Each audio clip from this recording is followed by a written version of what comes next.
Les gars qui n'étaient pas contents quand je simplifiais les sommes de Riemann, ne vous inquiétez pas, les prépas sont terminés. On peut enfin faire les vraies intégrales.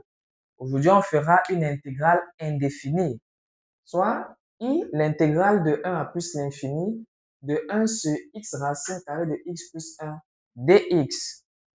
Alors, pour étudier cette intégrale, pour la calculer, on doit d'abord vérifier la convergence de cette intégrale, ok? Pour cela, on va utiliser les multiples critères de convergence. Je rappelle d'abord que les critères de convergence sont similaires pour les séries et pour les intégrales. Première remarque, lorsque x tend vers, quand x est entre 1 et plus l'infini, tout ce terme est positif. Donc, c'est positif. Deuxièmement, je regarde à l'infini.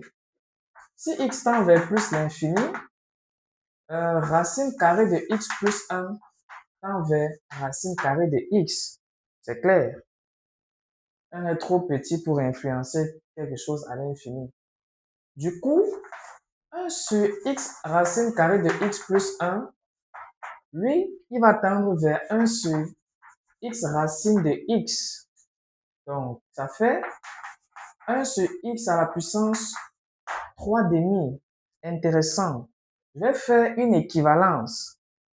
L'intégrale de a à plus l'infini de 1 sur x à la puissance alpha, ça rappelle le critère de Riemann, converge si alpha est strictement supérieur à 1 et diverge si alpha est inférieur ou égal à 1. Dans le cas ici présent, 3 demi est supérieur à 1. Du coup, cette intégrale I converge. Une fois cela, on doit calculer notre intégrale. Alors, c'est une intégrale abélienne de première espèce. Pour la calculer, on va faire un changement de variable. On va poser t égale à racine carrée de x plus 1. Donc, simple. On élève au carré. On aura t carré égale à x plus 1. Donc, t égale à x autant pour moi. T carré moins 1. Je fais la différentielle. dx sur dt, ça fait 2t. Donc, dx égale à 2t dt. Ensuite, je cherche les bornes. Lorsque t tend vers 1, x tend vers 1, on aura 1 plus 1, 2. T carré égale à 2. T va nous donner racine de 2. Et quand x tend vers plus l'infini, t aussi tend vers plus l'infini. Voilà. Du coup, notre intégrale I sera l'intégrale de racine de 2 à plus l'infini de 1 sur x, lui c'est quoi? T carré moins 1 multiplié par racine de x plus 1, c'est t. 2t dt. Les t se simplifient. Alors notre intégrale I devient l'intégrale de racine de 2 à plus l'infini de 2 sur t carré moins 1 dt. Alors, ça nous fait 2 multiplié par l'intégrale de racine de 2 à plus l'infini de 1 sur t carré moins 1 dt. Mais cette intégrale est connue. Ça fait 1 demi de ln de t moins 1 sur t plus 1. Voilà.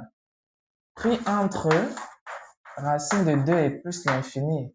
Ceux qui ne connaissent pas cette formule, je mettrai le lien de la vidéo où je fais cette démonstration en commentaire. Regardez cette vidéo.